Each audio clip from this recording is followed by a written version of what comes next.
Bienvenue dans cette nouvelle explication. Aujourd'hui, on va s'attaquer à un truc qui fait souvent un peu peur, mais qui est en fait hyper satisfaisant à décoder. La mécanique des verbes français réguliers en IR. Bon, c'est vrai, ça ressemble souvent à une montagne de terminaisons à apprendre par cœur. Mais pas du tout. En réalité, c'est une logique visuelle super frappante.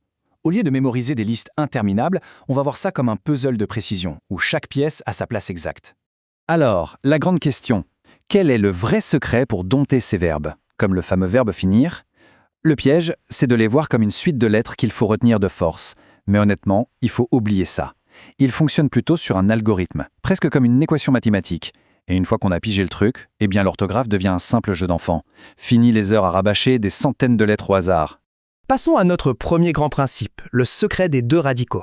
C'est vraiment la base de tout. En fait, ces verbes ont une sorte de double identité.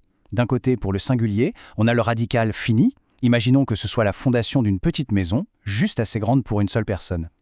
Mais de l'autre côté, pour le pluriel, cette même fondation doit s'agrandir. Elle se renforce en ajoutant un double S bien sonore pour devenir finiesse, histoire de pouvoir supporter tout un groupe. C'est cette bascule, cette métamorphose du petit i au costaud i de S qui fait toute la différence. Ce qui nous amène logiquement à la formule des terminaisons au présent. Bon, si les radicaux sont nos murs porteurs, les terminaisons, ce sont un peu les finitions, la peinture de notre maison. Et le plan pour le présent de l'indicatif est hyper simple. Côté singulier, on a SS et T, côté pluriel, les grands classiques ONS, EZ et ONT. Ces 6 petites syllabes, elles ne bougent jamais. Absolument jamais. La vraie magie, c'est de prendre la bonne fondation qu'on vient de voir et d'y coller la bonne finition. Voyons ça en action avec finir. Au singulier, pas de surprise, on prend notre petite fondation finie, on y accroche nos terminaisons et on obtient une belle symétrie. Je finis, tu finis, il finit. Mais attention, au pluriel, on change de dimension, on lâche la forme courte pour notre fondation élargie, le fameux finisse. On ajoute les terminaisons et ça donne nous finissons, vous finissez, ils finissent. Et c'est là que le système est brillant, ce double S change complètement le son du mot à l'oral. On l'entend, donc on sait que les pièces s'emboîtent parfaitement. Et le plus beau là-dedans, allons au-delà de finir pour voir les autres verbes réguliers. En effet, les règles de grammaire officielles sont super claires là-dessus.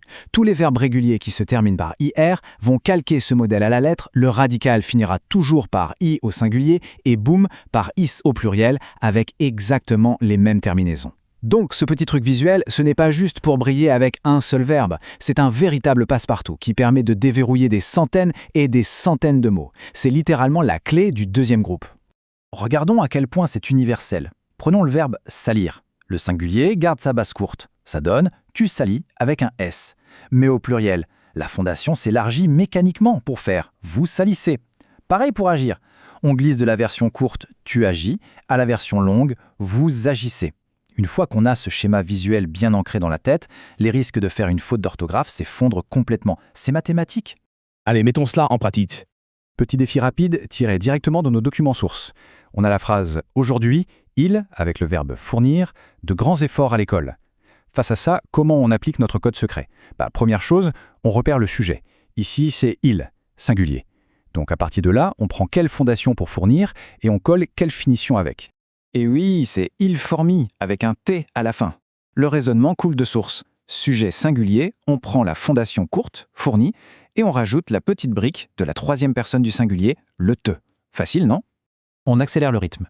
Deuxième situation, vous, avec le verbe avertir, souvent vous élève. Alors là, alerte. Dès qu'on voit le sujet vous, il faut qu'un petit voyant s'allume dans notre cerveau. C'est du pluriel. Et ce simple détail change absolument toute la stratégie de construction. Résultat immédiat. Vous avertissez, produit pluriel, on déploie notre grande fondation avec le double S, ce qui donne avertisse, et on vient juste clipser la terminaison EZ par-dessus, ça s'emboîte à la perfection. Pour boucler cet entraînement en beauté, un grand classique, le tout premier exercice de la source, nous, avec notre fameux verbe finir nos devoirs. Comment est-ce qu'on l'écrit sans l'ombre d'une hésitation en appliquant le code qu'on connaît maintenant par cœur?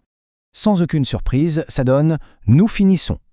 La fondation large finisse est bien là hyper solide et elle prend sa finition once. Voilà comment on construit proprement l'indicatif présent de ce deuxième groupe sans jamais se tromper.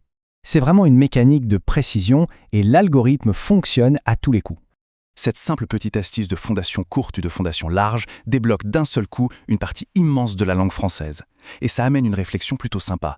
combien d'autres règles de grammaire qu'on croit être des montagnes insurmontables n'attendent en fait que d'être déchiffrées par une simple logique visuelle comme celle-là. Gardons cette curiosité, car l'apprentissage devient vraiment passionnant quand on comprend ce qui se passe sous le capot. Merci d'avoir suivi cette explication et à très vite pour un nouveau décryptage.